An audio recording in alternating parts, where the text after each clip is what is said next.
quizmäßig mithalten kann.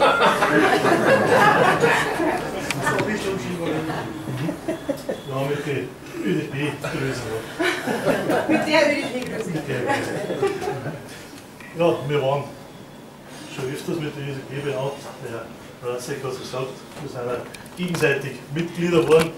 Und ich werde jetzt, nachdem schon einiges darüber geredet worden ist, erst einmal die ABL vorstellen, die Arbeitsgemeinschaft Bäuerliche Landwirtschaft. Und ja, ich glaube, die Fragen, die so gekommen sind, was es ausgegeben ist, das kommt alles im Laufe von dem Vortrag. Und kann man groß machen, oder? Ja. Und ja, die Arbeitsgemeinschaft Bäuerliche Landwirtschaft ist Interessenvertretung für Landwirte, vollkommen unabhängige Interessenvertretung. Also das ist eigentlich unser Thema. Seit 30 Jahren haben wir den Aufkleber, also Bauernhöfe statt Agrarfabriken. Das war vor 30 Jahren schon aktuell. Vor 30 Jahren war das schon, hat schon Probleme gegeben, Lebensmittelskandale, Proteste gegen die Entwicklung von der Landwirtschaft. Und das ist eigentlich bis heute so geblieben, dass nicht irgendwie, oder dass die Proteste immer so an der Entwicklung der Landwirtschaft, an der Fortentwicklung, an dem Weg, in dem wir uns bewegen, in dem wir uns entwickeln, dass das eigentlich die meisten Proteste macht und da man das nicht irgendwie mit Größen auftragen kann, da man sagt, bis daher ist bäuerlich und wenn die Hektarzahl oder die Tierzahl überschritten werden, dann ist es nicht mehr bäuerlich. Genauso ist es mit dem Begriff Familienbetrieb, der so stark strapaziert wird. Eine Familie kann aus 2 Leuten bestehen oder es kann auch sein, dass ein Teil in der Arbeit geht, dass die Frau oder wo einen außerlandwirtschaftlichen Betrieb hat. Das kann eine Person sein oder es können 6 oder 8 sein. Und von daher kann eine Familie vom Umfang her alles Mögliche anstellen und auch alles Unmögliche. Und es kann auch eine Familie in dem Umfang, den es arbeitet, das alles dann vorbildlich, bilderbuchmäßig machen, also wie es auf der linken Seite ist. Oder die Familie hat natürlich auch, ganz egal, ob es jetzt eine Person ist oder 8 Personen, hat auch die Möglichkeit, das Gegenteil davon zu machen und praktisch eine mehr oder weniger große Agrarfabrik zu betreiben. Und das einmal gleich zu den Begriffen, bäuerliche Landwirtschaft, Agrarfabriken, einmal das nächste Viertel, das ist unsere Vorstandschaft, ist auch nach der Schönheit ausgesucht. Das nächste bitte. Ja, da habe ich es nochmal. Also, bäuerliche Interessen vertreten. Wir sind im Gegensatz zu dem anderen Verband, den es da auch noch gibt, total, mir fällt aber der Name nicht, total unabhängig von der Industrie, von den Verarbeitern, von der Zulieferindustrie, zu den Pflanzenschutzmittelfirmen, von den Düngemittelfirmen. Wir sind auch unabhängig von der Politik und von anderen Verbänden. Also wir haben als finanzielle Basis nur die Beiträge von unseren Mitgliedern und können uns dementsprechend auch darauf beschränken, nur unsere Mitglieder zu vertreten. Und das ist eine sehr gute Einrichtung und das macht sehr viel Spaß, einfach das sagen zu können, was man am Tag über bei der Arbeit so kommt, was in den Jahren, in denen man sich damit beschäftigt, so als Erkenntnisse gekommen sind und nicht immer darauf Rücksicht nehmen muss, ob das dem einen oder dem anderen passt, ob uns die vielleicht dann ihre finanziellen Mittel kürzen oder nicht. Also da haben wir kein Problem. Wir haben eher mit den finanziellen Mitteln dann ein Problem, dass die immer nicht ausreichend sind. Wir haben 7 Regionalgruppen in Bayern. Die ABL gibt es auch bundesweit. Und ja, die bayerische Regionalgruppe ist die größte. Wir haben ein Drittel der Mitglieder ist in Bayern. Ist auch nicht verwunderlich, weil einfach in Bayern auch die meisten Betriebe sind. Wir werden eingeladen zu Arbeitskreisen im Ministerium, waren bei der Zukunftskommission dabei. Wir werden zu Pressekonferenzen eingeladen und auch zu Anhörungen mit anderen Parteien. Wir haben immer wieder eingeladen, bloß CSU sieht sich ein bisschen und andere. Und es gibt dann am rechten Rand noch Parteien, mit denen wollen wir nicht reden, absolut nicht, also das möchte ich auch ganz deutlich sagen. mit denen Tierflieger absolut nichts zu tun haben will. Weil das ist ein Informationsstand, den wir auf dem Hoffest gehabt haben. So schaut das aus, wenn das Frauen machen. Wenn es Männer machen, dann schaut es nicht so schön aus.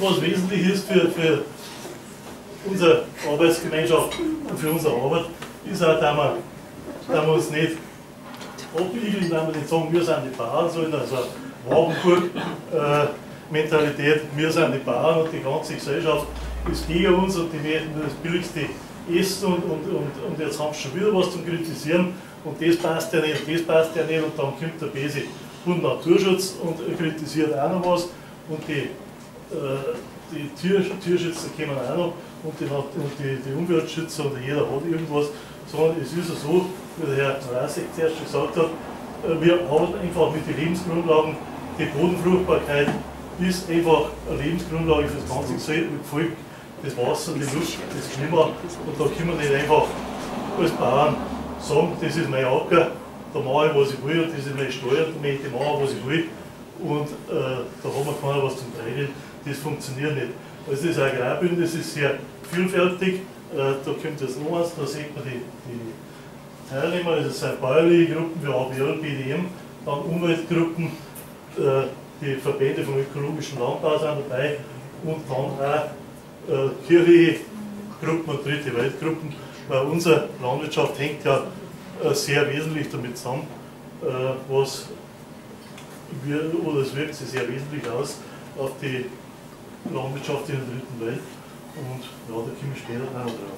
Der nächste bäuerliche Landwirtschaft, der Begriff, nachdem wir den schon im Namen haben, wir können eigentlich nur versuchen, das zu erklären, was wir jetzt erst schon gesagt haben, also eine eindeutige Definition kann man nicht stellen, weil es einfach, ja, es geht um Menschen, es geht um Tiere, es geht um Natur, es geht um total verschiedene Verhältnisse in den verschiedenen Regionen, ob man jetzt bei uns in Bayern ist oder im Norden oder dann im Osten, es ist von der Landschaft verschieden, also es ist nicht so einfach.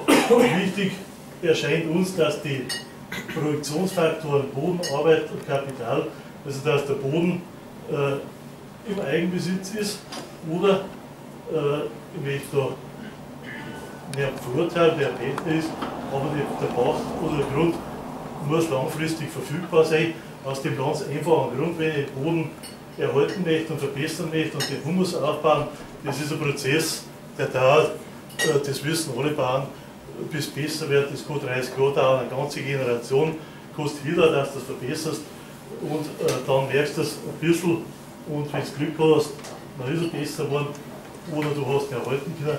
Also aus dem Grund, mir ist schon vorgeschmissen worden, das war also Blut- und Boden-Ideologie, der Eigenbesitz. Also das ist wirklich nicht der Hintergrund, sondern der Hintergrund ist, dass man den Boden einfach lang nur in der Hand haben muss, damit man den richtig bearbeiten kann.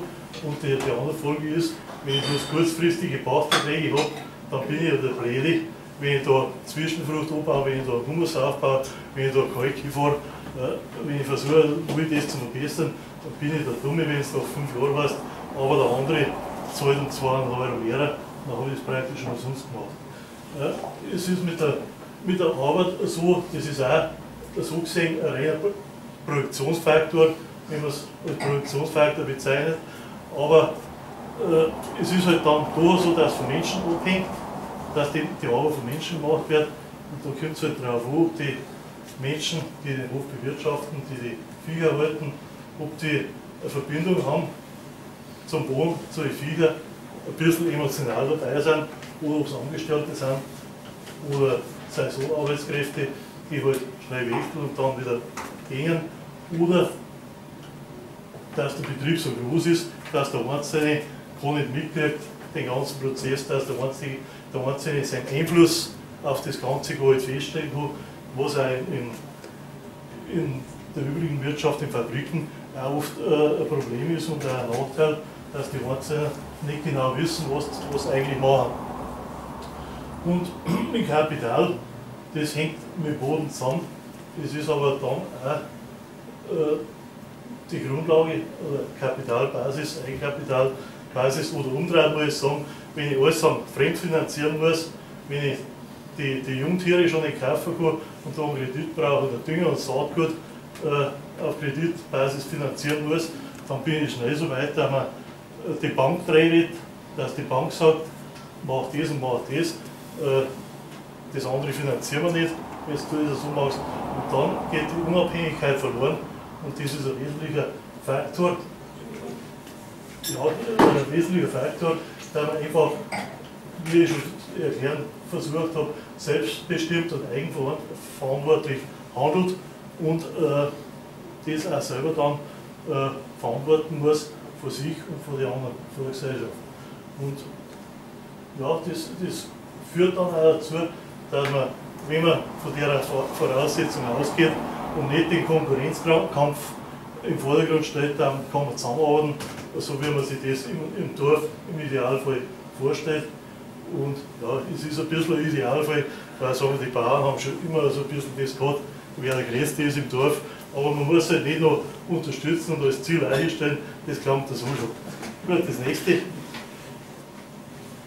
Und statt auf Wachstum zu setzen, wirst in jeder Schule, in jeder Zeitung, ich kenne einen Vater, da war der Junge in der Landwirtschaftsschule, der hat gesagt, da geht der Lehrer am ersten Tag rein und sagt, ihr müsst alle wachsen.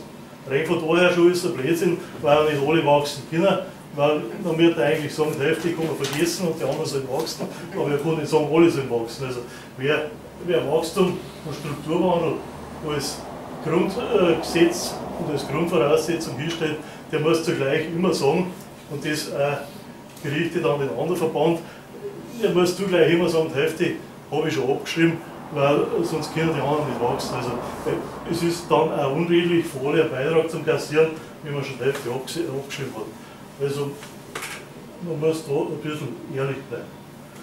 Und statt ständig wachsen in der Größe, in der Fläche, mit allen Nachteilen, die es mit sich bringt, kann man auch im Betrieb wachsen, da man seine Fähigkeiten optimal einsetzt. Jeder hat andere Fähigkeiten. Der eine kann besser mit Vieh umgehen, ist ein großer, begnadeter Züchter. Der andere kann besser mit Maschinen umgehen, der repariert seine ganzen Maschinen selber und braucht fast keine Werkstatt dazu. Der dritte ist ein kaufmännisches Genie und schaut halt, dass die Kasse stimmt. Also das ist wesentlich sinnvoller als in der Fläche zu wachsen. Und das Flächenwachstum hat auch den Nachteil, dass man ja nicht die Fläche kaufen können, das können wir schon lange vergessen, sondern dass es Pachtflächen sind und dass da immer ein großer Teil vom Einkommen einfach über Pacht verloren geht. Das ist das dann so, wenn zum Beispiel Milch oder Draht teurer wird oder auch die Subventionen erhöht werden, dass dann einfach die Verpächter das mitkriegen und sagen, ja, du verdienst jetzt viel mehr und du hast keinen Grund, das kannst du eigentlich mehr umlassen. Und so ist es eigentlich, dass ein Großteil von dem, was man sich erarbeitet, einfach ein Durchlaufposten ist und kleinen Verpächter weitergegeben wird. Und das ist einfach ein Nachteil von dem Strukturwandel. Und es ist ja so, dass in Deutschland und auch in Bayern schon mehr als die Hälfte vom Grund einfach Pachtgrund ist. Und das müssen wir auch wirklich dann nicht mehr weiter so betreiben. Was eine Kennzeichnung von der bäuerlichen Landwirtschaft ist, emotionale Bildung, habe ich zuerst schon gesagt, eine bodengebundene Tierhaltung, dass einfach jeder so viel Viecher hat, wie er von seiner Fläche ernähren kann. Und dann passt es auch mit der Gülle wieder, dann hat er keine Nährstoffüberschüsse. Dann kann er auch, was sehr oft vergessen wird, eine vernünftige Fruchtfolge machen. Er kann Gesundungsfrüchte anbauen, wenn er Rinder hat, kann er Kleegras anbauen, Leguminosen anbauen, was ihm hilft, den Boden zu verbessern. Das sind alles Sachen, die Kennzeichen der bäuerlichen Landwirtschaft sind. Und wenn man es irgendwie in Zahlen fassen möchte, man weiß vielleicht, dass man vielleicht ausrechnen oder zusammenfasst, was man zukauft, so wie eine Fabrik, die einfach sagt, ich kaufe jetzt Material ein und dann mache ich irgendwas draus, oder was einer selber aus dem Betrieb hat. Also das glaube ich, war so eine Größe, dass man den außerlandwirtschaftlichen oder außerbetrieblichen Zukauf irgendwie als Maßstab sieht, ob jetzt der Betrieb noch mehr bäuerliche Wirtschaft oder ob er schon mehr in die industrielle Richtung abglitten ist. Ja, und was für die Gesellschaft dann auch interessant ist, dass einfach viele kleinere Betriebe auf dem Land, auf dem Dorf, die viel beschworene ländliche Entwicklung einfach anders unterstützen, weil die einfach die örtlichen Lagerhäuser, Werkstätten, Verarbeitung, Molkereien einfach brauchen und mit denen zusammenarbeiten und mit denen einkaufen, während einfach Großbetriebe, wie wir es im Osten haben, die brauchen einfach die kleinen Unternehmer einfach nicht, die umgehen einfach Handwerk und Handel und kaufen gleich bei Großhandel ein und blockiert einfach für die regionale Entwicklung sehr viel verloren, dass man dann mit x Programme wieder versucht herzustellen, bloß es gelingt meistens nicht so gut, wie es vorher war. Nächste bitte, ich bin gespannt, was kommt. Industrielle Landwirtschaft, wir haben einfach, wie gesagt, eine genaue Grenze kann man nicht sehen. Angestellte, Saisonarbeitskräfte, Massenerhaltung, Lohnmaß, das ist nur ein besserer, nur ein stärkerer Schritt in eine industrialisierte Form der Landwirtschaft. Und Betriebsmittelzukauf, das Kapital.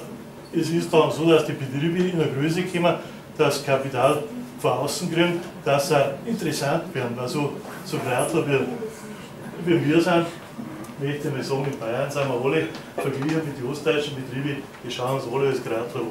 Und da ist für einen außerlandwirtschaftlichen Kapitalgeber überhaupt nicht interessant, da einzusteigen, weil die paar Hektar, die man da übernehmen kann, die interessieren überhaupt nicht.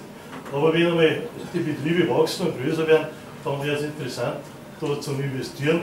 Grund und Boden ist ja eigentlich das einzige Wertbeständige, wenn man es vergleicht mit den Papieren, die es alles gibt. Und da kommt es halt dann auch zum Landgrabbing. Auch in Ostdeutschland gibt es das schon. Und Umgehung des regionalen Handels. Und wir müssen nicht immer sagen, ja, das ist jetzt in Ostdeutschland, aber bei uns in Bayern ist die Welt in Ordnung. Es ist halt so, dass die dann unsere Konkurrenten sind, dass die auf dem Markt billiger, erstens schon billiger einkaufen und zweitens billiger verkaufen können und dass die einfach das Geschäft versauen. Und wir müssen schauen, oder versuchen wir mit einem Mordsaufwand zu mithalten, was uns aber nicht immer gelingt. Das Schlimme ist, dass das, was ich jetzt gerade erklärt habe, die Unterschiede zwischen der bäuerlichen Landwirtschaft und der Industrialisierung der Landwirtschaft, dass das Ganze durch die Agrarpolitik, durch den anderen großen Verband, der ja mit allen verbunden ist, noch zusätzlich gefördert wird. Und ja, die Grundübel sind eigentlich, dass wir alle, die über Agrarpolitik reden, hier haben wir den Weltmarkt, wir brauchen einen Weltmarkt. Brunner sagt das auch immer, wir brauchen einen Hochenmarkt, wir brauchen aber einen Weltmarkt. Und es funktioniert halt nicht beides, damit mit der gleichen Landwirtschaft, mit der gleichen Produktion beides war. Wir sind, wenn wir das versuchen, wir sind für den Weltmarkt immer zu teuer und für den Wochenmarkt sind wir eigentlich in Anführungszeichen zu billig. Da ist nicht unser Preis billig, sondern unsere Produktionsart, wie wir produzieren, die ist ganz billig, wenn wir vorher das alles vereinheitlichen und die regionalen Besonderheiten, die es in der Landwirtschaft gibt, die es in der Tierhaltung gibt, wenn wir das alles dann, ja, vereinheitlichen und alle Ställe in ganz Deutschland am Schluss gleich ausschauen und die Tierhaltung gleich ausschaut und der Ackerbau auch überall gleich ausschaut, wo es noch Mais und Weizen, dann können wir uns halt nicht mehr unterscheiden. Wesentliches Problem ist die Förderung, die auch politisch so eingefahren ist. Es ist so, dass 1,6% der Betriebe 30% von den 5 Milliarden, die in Deutschland jedes Jahr rausgeben werden für Agrarförderung, also 1,6% von den Betrieben kriegen 30% von den Geldern. Und das sind ausgerechnet die Betriebe, die es eigentlich, wenn das Wachstum und der Strukturwandel sinnvoll und nützlich waren, die müssen es eigentlich gar nicht brauchen dürfen, aber sie nehmen es natürlich. Und es hat einmal ein Bauer gesagt, im Chiemgau unten, es war mir auch noch egal, ich darf sich verwundern, die sollen sich Autos kaufen, sollen in Urlaub fahren, sollen machen, was wollen, aber die machen unsere Konkurrenz, die arbeiten mit dem Geld gegen uns, die beachten unseren Grund weg und das ist eigentlich das Problem. dass die einfach in direkter Konkurrenz stehen und immer als Vorbild dastehen und die normal bäuerliche Wirtschaft und Betriebe, die stehen immer als die da, die einfach das nicht so richtig schaffen und einfach ja, ein bisschen altertümlich wirtschaften. Weil, ja, das gehört noch dazu, gut, dass du gedruckt hast. Man sieht da die Direktzahlungen in Abhängigkeit von den Arbeitskräften. Also die blauen sind die Arbeitskräfte auf dem Betrieb, was pro Arbeitskraft ausgegeben wird. Man sieht das ganz deutlich beim Getreidebaubetrieb in Mecklenburg-Vorpommern verkriegt eine Arbeitskraft 30.000 Euro, wenn man das umrechnet. Das wird mit 30.000 Euro unterstützt. In Bayern, also das 1500 Hektar Betrieb, da 65 Hektar Betrieb, wo es in Bayern, oder Bayern 65 Hektar Betrieb, egal ob in Bayern oder sonst wo liegt, reden wir pro Arbeitskraft 15.000, das ist die Hälfte. Aber was man noch sehen kann, dass wenn der Betrieb jetzt nicht so hochspezialisiert, so industrialisiert ist, sondern wenn man Milchviehhaltung hat, dass dann der Unterschied nicht mehr so groß ist. Weil auch der Milchviehbetrieb mit 1300 Hektar in Mecklenburg-Vorpommern auch Arbeitskräfte braucht, dass er das bewirtschaften kann. Und das war unserer Ansicht nach die wesentlich gerechtere Verteilung von den Direktzahlungen, dass man sagt, wie ist der Betrieb organisiert, hat er Viecher, hat er eine vernünftige Fruchtfolge, hat er seine Wiesen noch nicht umgeackert, hat er kleine Flächen, weil das sind alles Sachen, die einfach Arbeitskräfte, Arbeitsstunden erfordern und aber nicht bloß das, sondern wenn man genau nachdenkt, sind das auch die Sachen, die ökologische Vorteile bringen. Wenn die Wiesen nicht umgeackert wird, wenn ich eine vernünftige Fruchtfolge habe und wenn ich eine Tierhaltung habe, die auf dem Betrieb ist und nicht auf der einen Seite Ackerbaubetriebe und auf der anderen Seite Massentierhaltungen. Also das ist nicht nur deswegen, weil es gerechter war, so zum Verteilen, sondern auch deswegen, weil nebenbei die Leistungen für die Gesellschaft dadurch besser anerkannt werden. Und nicht der kassiert, der einfach 1500 Hektar hat oder noch mehr und sagt, was macht am wenigsten Arbeit, da baue ich so viel es geht Mais an und den Rest noch Weizen, weil 2 Früchte muss ich haben und das mache ich mit ein paar Saisonarbeitskräfte, die sitzen auf dem Bulldog auf und wenn die fertig sind, dann schicke ich es wieder heim. Also das bringt nichts, ich glaube, das ist klar geworden. Warum ist jetzt der Bayern so benachteiligt? Mecklenburg-Vorpommern, wenn man schaut, das geht alles bis auf und Bayern, BY nicht? Ja, Bayern. Ja. Es geht deswegen, weil die Direktzahlungen nach den Hektar ausgezahlt werden. Ganz einfache Sache. Wer viel Hektar hat, der kriegt viel Geld. Also, das sind groß. Und der bayerische Milchviehbetrieb, der im Durchschnitt bloß 20 Hektar hat, der kriegt halt 20 mal die 300 Euro und kann nicht mehr kriegen. Ja, und dann muss man vielleicht auch beachten, Mecklenburg-Vorpommern, da drüben im Osten, die werden irgendwie finanziert von so großen. Warum soll die jetzt auf einmal vor uns sein? Wir haben ja immer schon Milchwirtschaft und Landwirtschaft gehabt.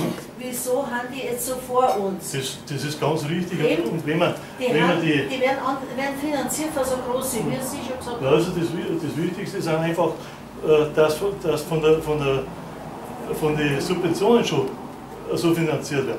Und es ist Tatsache so, wenn man vom Betriebsgewinn die Subventionen abzieht, dann haben wir in Bayern einen höheren Hektargewinn als da im Osten, obwohl die hunderte von Hektar haben. Also es funktioniert nicht und es wird nur hochgehalten durch die Subventionen. Und da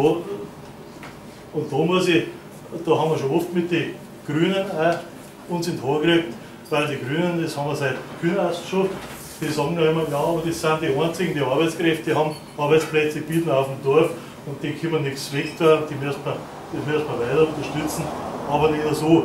Und zum anderen bewirkt natürlich das, wenn auf dem Dorf, wo so Betriebe sind, die 1000 Hektar brauchen, dass die anderen Betriebe, und wir haben Kontakte mit so Betrieben, die dort als Wiedereinrichter anfangen wollen und deren Betriebe bewirtschaften wollen, die haben nicht die geringste Chance, die werden ins Lagerhaus hinfahren, schaut schon keiner an, weil das bisschen, was der vielleicht braucht, bringt nichts. Und die werden auch bei der Vergabe von den Gründen, von der Treuhandgesellschaft, werden die systematisch austrickst, die kriegen einfach nichts.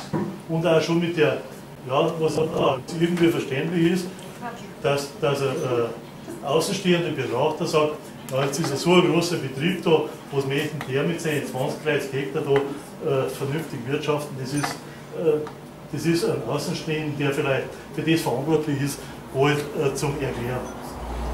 Gut. Da haben wir nochmal die verschiedenen Bilder, wie eine Landschaft ausschauen kann. Das habe ich von Herrn Heißenhuber, von der TU München, Professor Heißenhuber, der sich mit so Sachen befasst. Und das sind halt, ja, die obere Landschaft und die untere ist die gleiche Landschaft, aber wenn es halt ausgeräumt ist, dann schaut es so aus. Wenn es im Idealfall ist, dann schaut es so aus. Und das Mittlere, das schaut mal so aus, wie wenn man nach der Flurbereinigung versucht hätte, noch zum Retten, was zum Retten ist. Ja. Gut, dass du bei sagst. Und da ist halt die Frage, soll ja jeder gleich viel kriegen? Es ist natürlich ganz klar, dass die untere Landschaft wesentlich einfacher mit großen Maschinen zu bewirtschaften ist, wie die obere. Und da müssen Unterschiede gemacht werden, die einfach nicht gemacht werden. Und das ist eigentlich unser Thema schon in den letzten Jahren gewesen, da wir darauf hinweisen, dass es so nicht geht. Ihr habt es alle mitgekriegt, wie es mit der Agrarreform, mit der gemeinsamen Agrarpolitik rausgegangen ist. Zuerst große Ankündigungen, also der Kommissar Ciolos, der hat alles eigentlich sehr gut eingefordert und auch gute Absichten gehabt. Bloß unsere Bundesregierung und unsere Berufsvertretung, wo mir der Name immer noch nicht einfällt, die haben das wirklich bis zum letzten versaut und verwässert und die kämpfen auch wirklich, die kämpfen heute noch. Also da, wo wir als Organisation schon gesagt haben, ja gut, jetzt ist du, jetzt kann man nichts machen, die bis zum letzten Punkt und schauen nur, dass sie irgendwas wegbringen. Gut, das nächste. Weil ich schon den Begriffe erklären, definieren kann man nicht sagen, weil Definitionen sind das meistens nicht, aber wir haben schon über bäuerliche Landwirtschaft geredet, wir haben über industrielle Landwirtschaft geredet. Massentierhaltung ist auch so ein heißer Begriff, das will aber keiner hören und die anderen sagen es da immer, weil es eigentlich keinen besseren Begriff nicht gibt. Sie wollen da aber einführen, dass man das Intensivtierhaltung nennt oder moderne Tierhaltung. Moderne Tierhaltung, also modern, wo habe ich mal nachgelesen, modern heißt zeitgemäß und zeitgemäß ist das nicht mehr, wenn man erkennt, was für Nachteile da sind und mit welchen Nachteilen man sich die Massentierhaltung erkauft, dann ist das nicht mehr zeitgemäß. Aber an was erkennt man es? Wie kann man es einigermaßen, weil die Frage kommt meistens, ja, was ist denn Massentierhaltung, was verstehst du unter Massentierhaltung? Und dann meinen sie aber, da kommt irgendeine Zahl und wenn ich 100 sagen dann sagst du, du bist da daneben, mit 100 kann man nicht mehr leben, du brauchst 200, du brauchst 500. Es ist einfach so, eine Kennzeichen von Massentierhaltung, wenn einfach das einzelne Viech keine Rolle mehr spielt.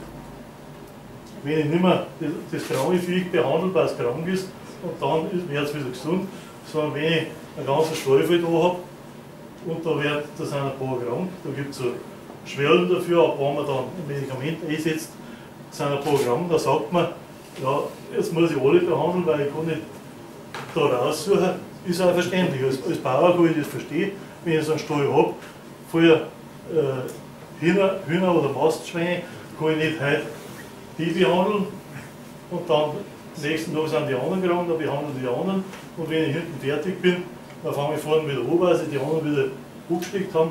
Das ist der eine Grund. Der andere Grund ist, wenn ich so eine Tierbestände habe und habe da wirklich eine Krankheit drin, dass das auch wirtschaftlich dann ein massives Problem ist und dass der Bestand vom Betrieb einfach davon abhängen kann und dass mich das dermaßen schädigen kann, dass ich das nicht überlebe. Also ich kann die Bauern verstehen.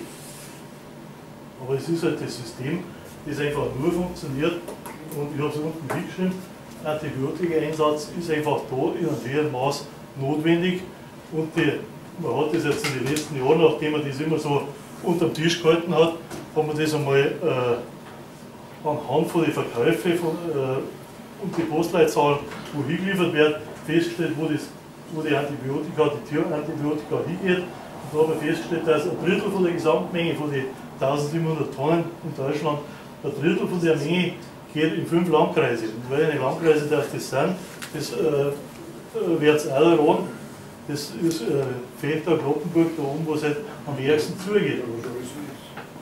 Das können wir aber nicht sagen, das geht uns nicht so.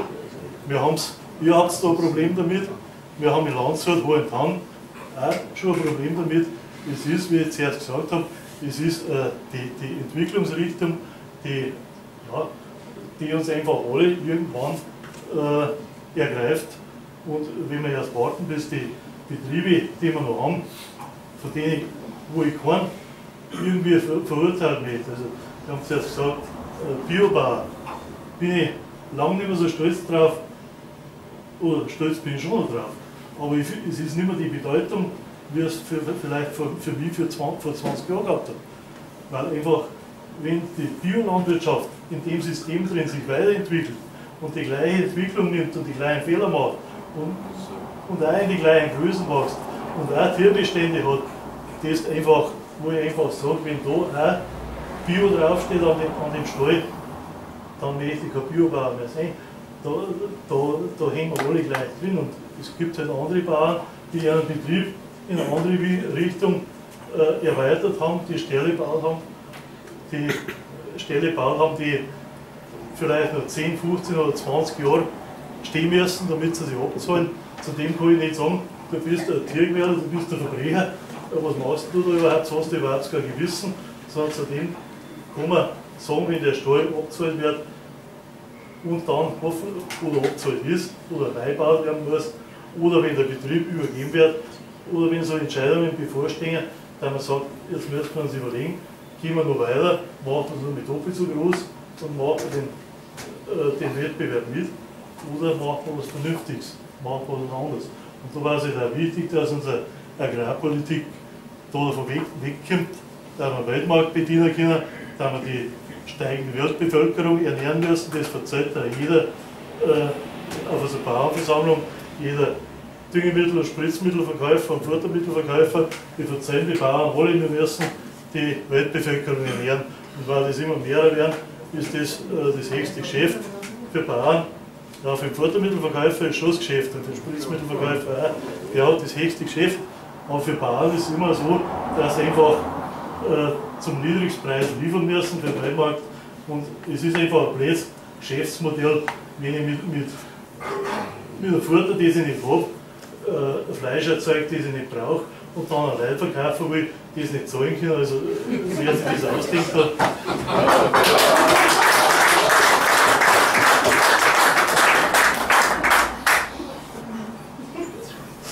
Und ja, es kommt noch Schlimmeres dazu, wenn man schaut, wie die Leute im Schlachthof, was da für Zustände herrschen. Erstens für Tiere und zweitens für Menschen. Ich weiß nicht, was schlimmer ist, aber die Menschen arbeiten da wie Sklaven, vielleicht schlimmer. Und wenn man das jetzt noch verteidigt und wenn man nicht sagt, ja gut, jetzt sind wir halt in der Richtung, aber wir wollen nicht mehr weitermachen, wir wollen uns in eine andere Richtung bewegen.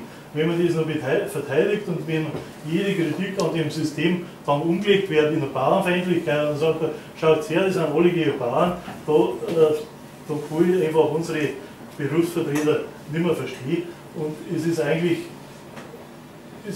wesentlich bauernfeindlicher, sowas zu verteidigen, sowas, was einfach keine Zukunft hat, wo einfach dazu führt, dass jede Generation die Hälfte der Bauern rausgeschmissen werden. Das ist wesentlich bauernfeindlicher wie alles zusammen, was jetzt von den Grünen, von den ÖDPler und von den Tierschützern und von den Naturschützern da aufgeführt wird. Wobei mit den Tierschützern langsam auch ein bisschen ein Problem kriegt, wenn es in die extreme Richtung geht. Also da haben wir teilweise die Tierrechtler, die einfach jede Tierhaltung als Unrecht bezeichnen.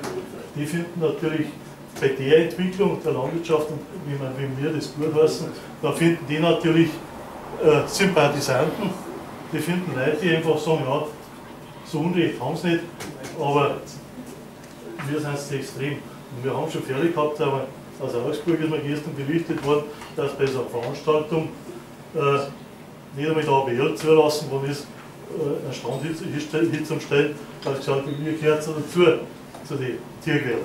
Und da fällt es einfach. Also, ja, wenn wir die Massentierhaltung anschauen, wie ich schon gesagt habe, Einzeltier spielt keine Rolle mehr, wir behandeln Gruppen, wir synchronisieren die Gruppen, also es wird nicht geschaut, wann das einzelne Sau brünstig wird und dann dick wird, sondern man macht das mit Hormone, dass man ganze Gruppen von 10 oder 20 gleichzeitig dick werden. Anders war es nicht vorstellbar. Von 240 bei uns. Ja, also ich bin kein Schweinehalter. Aber anders war es gar nicht denkbar, wenn einer ein paar hundert Mutterzahlen hat, anders ist es gar nicht denkbar. Und mit der Geburt ist es wieder genauso. Die Geburt wird auch, wenn die Gruppen dann Zeit um ist, dann wird die Geburt eingeleitet und dann kriegen die alle innerhalb von 1 oder 2 Tagen eine Ferkel, sonst müssen die ja jeden Tag Ferkel passen, also wie wir es früher gemacht. Ja, und dann kommen noch so Begriffe dazu, die es dann wirklich so Gegner leicht machen, das Massentierhaltung halt zu nennen, wenn man den Wurf von den Ferkel, nicht mehr sagen, die Sau hat 20 Ferkel gehabt und das waren 18 Schäne und 2 waren Nachzügler, sondern wenn man sagt, das ist eine Wurfmasse, dann wird das Gewicht zusammenzählen, das schreibt sich natürlich leicht auf. Man wiegt die miteinander und sagt, die Sau hat so und so viel Kilo, fragt es mich nicht, wie viel Ferkel gehabt. Der andere Begriff, der mir immer aufstößt, das ist der Begriff Tiermaterial. Also die Jungtiere, sie werden sowieso nicht mehr auf dem Bauernhof geboren, sondern sie werden gekauft. Aber wenn man es nach Tiermaterial annimmt, dann macht man sich halt schon, dann verrät man sich eigentlich selber. Da braucht man sich nicht mehr wundern, wenn andere Leute, denen es nicht so gefällt, sagen, das ist Massentierhaltung. Von den Auswirkungen dann auf die Nachbarschaft, wenn es stinkt, wenn der Verkehr da ist, der LKW-Verkehr, die Keime, die rauskommen, die mit der Abluft rauskommen, brauche ich eigentlich nicht erzählen, ich habe Zeit da bestimmt schon befasst damit, aber wirklich, also wenn man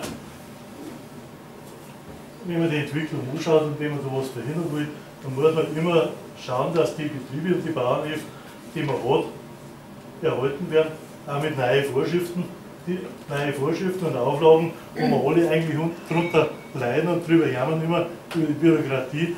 Das ist eigentlich immer die Folge von der falschen Entwicklung der Landwirtschaft, wenn man sagt, so haben wir uns das aber eigentlich nie vorgestellt, das braucht man neue Vorschriften, damit das wieder einigermaßen ins vernünftige Licht kommt. Und das schaut man meistens die bestehenden Bauernhöfe mehr wie die Großinvestoren, weil die da einfach das Geld einhängen. Ja. Wenn aber bei der Massentierhaltung, wenn die strikt nach den Vorschriften bauen müssen und wenn das kontrolliert würde, dann würden die nicht bauen. Da gab es nicht so viel Massentierhaltungen. Wenn man das im Fernsehen gesehen hat, was in Mecklenburg-Vorpommern passiert, und wenn man das sieht, was bei uns drin passiert ist und was da abläuft, wenn das so gewesen wäre, dann wird der wird jetzt den Stall schon zumachen, weil den habe ich jetzt die Bio-Wäsche aufdrängt, die Luftwäsche. Ja, ja. Und die schalten es dann bei der Nacht ja aus, weil das kostet ja Geld. Ja. Und wenn das kontrolliert würde, dann schaut es schon anders aus. Es war besser, System. Es war besser, aber sagen wir, es war eine Verbesserung, man kann einiges verhindern, aber noch besser war es halt, wenn man die Kontrollen und das nicht braucht hat, ja, sondern wenn man die Betriebe hätte, wo einfach sagen, so ein Mist mache ich nicht, sowas brauche ich nicht. Und kehren natürlich auch vernünftige Preise dazu, vernünftige Lebensmittelpreise. Und da ist unsere Ansicht eigentlich auch wieder nicht die gleiche, wie der andere Verband hat, sondern die anderen, die sagen immer, ja, Verbraucher haben sie in der Hand, die brauchen bloß was Gescheites kaufen, nicht immer das Billigste kaufen und dann funktioniert es schon. Bloß, damit es funktioniert, war unbedingt notwendig, dass halt auf der Verpackung draufsteht, wo es herkommt. Ob jetzt das Viech Stroh gehabt hat zum Legen oder ob es auf Beton gelegen ist oder ob es eventuell sogar Auslauf ins Freie gehabt hat, kann man draufschreiben. Man hat es gesehen, bei Eierwasser so, die Legehennen, wie man das draufgeschrieben hat, 0, 1, 2, 3. 3 kommt aus der Quälerei, das eigentlich hat es geheißen, 0 ist Biolandwirtschaft. Dann hat das funktioniert, aber innerhalb von 2 Jahren hat nicht einmal der Aldi mehr die Eier aus der Legebatterie verkaufen können. So einfach ist das. Bloß hat keiner Interesse drauf, weil wichtig ist für die Lebensmittelverarbeiter, für die Großverarbeiter eigentlich, dass alles so gleich ist, dass man, wenn der eine nicht mehr liefern kann, dann liefert der andere, und wenn der eine teuer ist, dann nimmt man auch einen anderen, und am Schluss macht man ein schönes Beutel drauf. Auf jeder Fleischverpackung ist ein Fachwerkhaus oder eine Mühle. Obwohl ich noch nie einen Sausteg gesehen habe in der Bauweise. Und die Bezeichnungen, die sind dann Birkenhof und Bauernglück und Mühlenhof. Es hört sich alles am guten an, bloß es ist eine Verbraucherverblödung, und solange das nicht komplett und korrekt draufsteht, kann man nicht zu den Verbrauchern sagen, ihr müsst richtig einkaufen, weil er ja nicht unterscheiden kann. Kaufe ich jetzt wirklich ein Produkt, das aufwendiger hergestellt ist, oder kaufe ich das Massenprodukt und ist bloß Verpackung aufwendiger. Also funktioniert das so. Weiter schauen, was es gibt. Lohnmaß. Das ist die Steigerung dann von der Tierhaltung, wenn einfach Bauern als Strommänner benutzt werden. Weil der Unternehmer, ganz egal wie er heißt, der kann dann nirgends bauen, weil er ja als Unternehmer nicht das Privileg hat, also seinen Stall zum Hinstellen. Das ist der Bauer, der Strohmann, der liefert die Möglichkeit, dass er baut, der sichert das über seine Bank ab, der übernimmt das Risiko, und dann hat der Bauernhof als Lohnmeister hat noch den Vorteil, dass die ganze Familie sich um die Viecher kümmert, rund um die Uhr und die ganze Woche. Deswegen Unternehmer zahlen müssen mit bezahlten Arbeitskräften, dann wird das ganz anders ausschauen. Also das ist wirklich, die Bauern werden als Strommänner benutzt, und eine Entwicklung, die einfach dann mit bäuerlicher Landwirtschaft nichts mehr zu tun hat, sondern das Gegenteil. Ja, zur ganzen Galle noch, auch im Zusammenhang mit TTIP. Wir waren schon sehr oft, also wir haben heuer eigentlich die meisten Veranstaltungen, da wir eingeladen werden zu TTIP oder selber über die Sache reden.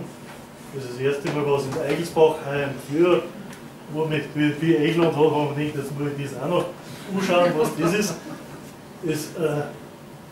In dem Zusammenhang kommt immer so ein Schlaumeier, der dann sagt, aber gerade die bayerische Landwirtschaft und die Biobauern, die können da ihre hochwertigen Produkte dann exportieren, und dann haben da alle was davon. Es ist in dem Zusammenhang mit den Futtermittelimporten ein totaler Unsinn, weil wenn wir die Futtermittelimporte nicht hätten, dann hätten wir nichts zu exportieren. Dann könnten wir unsere Viecher, die wir haben, nicht einmal richtig fördern. Also wir müssen die Viehbestände abbauen, war ja kein Problem. Dann haben wir die Exporte nicht, und haben wir vernünftige Preise. Und also das Argument, da und dann sagt der Schlaumeier noch, und die bayerischen Bauern können Bioprodukte nach Amerika liefern. Also, der Mensch ist total daneben, also wir liefern unseren guten Käse liefern wir nach Amerika, und dann beziehen wir Bioprodukte aus China, die ja nicht so besonders toll ist, oder wir setzen das TTIP um, und dann kommt aus Amerika ein anderer Käse. Künstlich zusammengestopfter, irgendwie ein Rohkäse, wie das Ding nennt. Ja gut, in der Handelsbilanz heißt das, in der Handelsbilanz schaut das gut aus. Es geht um 1000 Euro Käse um, 1000 Euro kommt Käse um, sind schon 2000 Euro. Jeder hat einen Vorteil in der Bilanz, bloß wer zahlt das Geschäft? Es muss die Handelsspanne gezahlt werden, weil der Handel macht das nicht, wenn er nichts verdient. Wir machen bloß Bauern arbeiten, wenn sie nichts verdienen, der Handel, der macht nichts, wenn er nichts verdient. Also brauchen wir Handelsspanne, wir brauchen die Transportkosten, und wenn da die Zölle abgeschafft werden, dann gehen die Zölle in der Staatskasse ab, Also muss die Staatskasse wieder auffüllt werden. Wer macht das?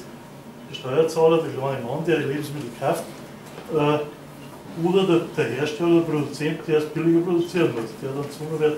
Also wenn die einen Biogas haben wollen, dann sollen sie auf einen Teil von ihren Flächen Energietechnik weglassen und sollen die biologisch bewirtschaften und Papier kaufen, dann können sie auch einen Biogas machen, sparen wir uns die ganzen Transporte. Das mit den Säureimporte noch, wie man sieht, ganz links, das war 1971 und ganz rechts war 2005. Also wir haben damals fast nichts angefangen und jetzt, also 1970 haben wir 10 Millionen Tonnen gehabt, 2005 50 Millionen Tonnen, sind schon wieder fast 10 Jahre vergangen, bis die Zahl habe ich nicht.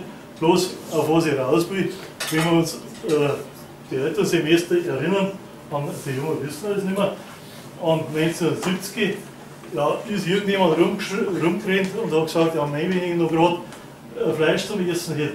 Ich hab nichts zum Essen und mir geht es so schlecht. Das war damals nicht so. Und was dazugekommen ist einfach nur Überfluss und Export. Und mit den ganzen Nachteilen. Ja. Das ist auch von der TU München, das Bild. Das ist der Staubsturm. Das ist das, was wir, wenn wir also weitermachen, wenn wir es nicht haben wollen, wenn einfach die Betriebe, die Flächen immer größer werden, die Winderosion, also in den USA hat es auch die Ausgangsbasis war, wie das Glied umgekommen sind, das waren die besten Böden, Weideböden von den Büffelherden, meterdicke Humusschichten und das haben halt unsere Auswanderer dann kultiviert, umgebracht und der Landwirtschaft betrieben und das waren dann letztendlich die Folgen, dass sich ein Sturm am Boden davor geblasen hat. Das erste Mal mit dieser Überschwemmung. Das haben wir eigentlich bei uns schon gehabt, oder? Da auf der Autobahn. Auf der Autobahn. Warst du doch schon mal, oder? Haben wir schon gehabt. Vor Berlin haben wir schon gehabt und dann hat sich der andere Verband hat sich bemüht, den Bauern zu rechtfertigen und hat gesagt, der hat eine ordentliche 5-gliedrige Fruchtfolge gehabt und das war jetzt ein Kartoffelacker. Bloß wenn der Kartoffelacker halt 200 Hektar gehabt hat, dann war das Problem. Und die Hecken und die Dinge inzwischen sind auch nachgegangen, wo man davor gesehen hat. Ja, bei 200 Hektar sind wir dazwischen. Wenn das 10 Bauern gehabt hätten, dann hätte erstens schon jeder, weil jeder Eigenbrötler ist, wenn jeder was anderes anbaut, die hätten nicht am kleinen Fleck die 200 Hektar Kartoffeln hin, sondern jeder was anderes gemacht. Und da waren überall noch Ränder dazwischen. Wenn sie es auch größtenteils ganz geil wegackern, sich einen Sport draus machen. Also ich erwische mich immer selber dabei.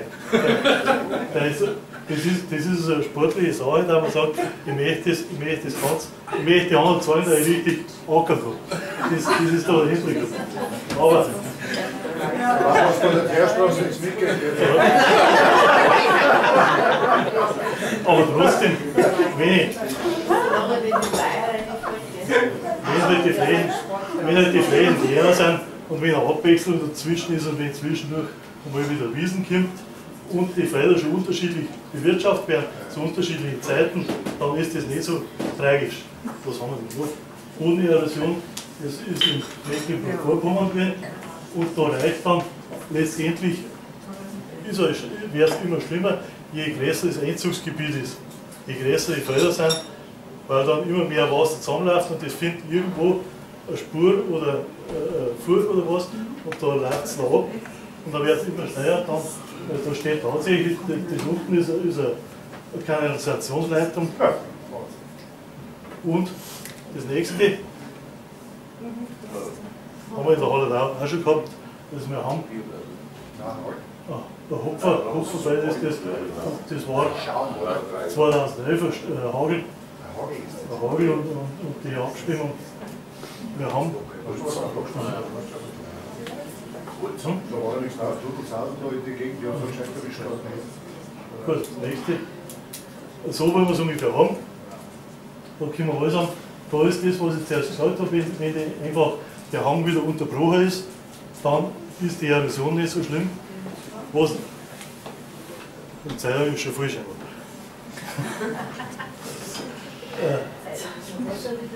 Und was noch dazu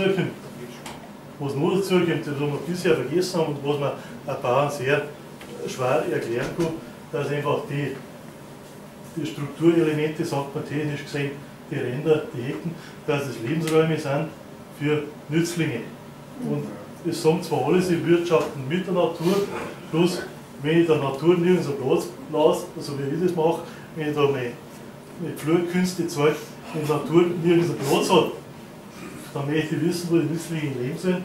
Und es ist eigentlich an der Ausbildung feist da eigentlich ziemlich, dass einfach die Bauern das Gefühl nicht mitkriegen, dass die Natur einfach ein System ist. Und wenn ich einen Teil von den Lebewesen auf der roten Liste habe und die aussterben, ganz unabhängig, ob ich die jetzt für nützlich oder nicht nützlich anschaue, ob uns die was bringen oder nicht, wenn die ausfallen, dann funktioniert was anderes nicht und dann nimmt irgendwas überhand und dann muss ich einmal mehr mit den Spritzen kommen und mit den Spritzen mache ich wieder irgendein Ungleichgewicht und ich schaue sie auf. Also, und schön zu anschauen ist natürlich so auch. Gut. Was uns bestätigt hat in der letzten Zeit, weil der Agrarbericht, den gibt es fast vor 3 Jahren, ist das Ergebnis rausgekommen. Da haben im Auftrag der UN haben 500 Wissenschaftler ungefähr aus allen Bereichen versucht zu erforschen, was für Landwirtschaft da wir in Zukunft brauchen, damit die Bevölkerung, wenn sie auf 9 Milliarden Zuwachs, ernährt werden kann. Und die sind ganz eindeutig draufgekommen, dass einfach mit Gentechnik, mit Pflanzenschutz, mit Chemie und mit Kunstdünger und großtechnischen Maschinen und Kapitaleinsatz nicht funktionieren kann, weil das einfach die meisten auf der Welt überhaupt nicht haben. Das meiste, was auf der Welt vorhanden ist, wenn wir die 9 Milliarden haben, das waren Menschen, die beobachten können, Kleinbauern, was sowieso 90% der Bauernhöfe ausmachen auf der Welt. Und das war eigentlich die Chance, die Welt zu ernähren. Dann hätte man auch das Verteilungsproblem gleich ausgeschaltet, weil jetzt sagen immer so, ja, auch wieder Schlaumeier, würde ich sagen, es wird nur erzeugt, aber es ist ein Verteilungsproblem, wenn die selber die Lebensmittel erzeugen, auf einem eigenen Betrieb, wenn er bloß ein paar Hektar hat, dann braucht man keine Verteilung mehr, dann ist schon da. Und das, also wie das noch rausgekommen ist, da sind die Wissenschaftler aus der agrarchemischen Abteilung sind nach Hause gegangen. Die hat das Ergebnisse gefallen. Gut, schauen wir, was da kommt. Das habe ich zuerst gesagt, mit dem Begriff, dass man alles als bauernfeindlich braucht und immer. Was haben wir noch? Genau, jetzt sind wir wieder am Anfang. Jetzt bedanke ich mich fürs Zuhören und wenn es noch Fragen gibt, machen wir am Schluss dann. Ja. Machen wir am Schluss dann. Gut.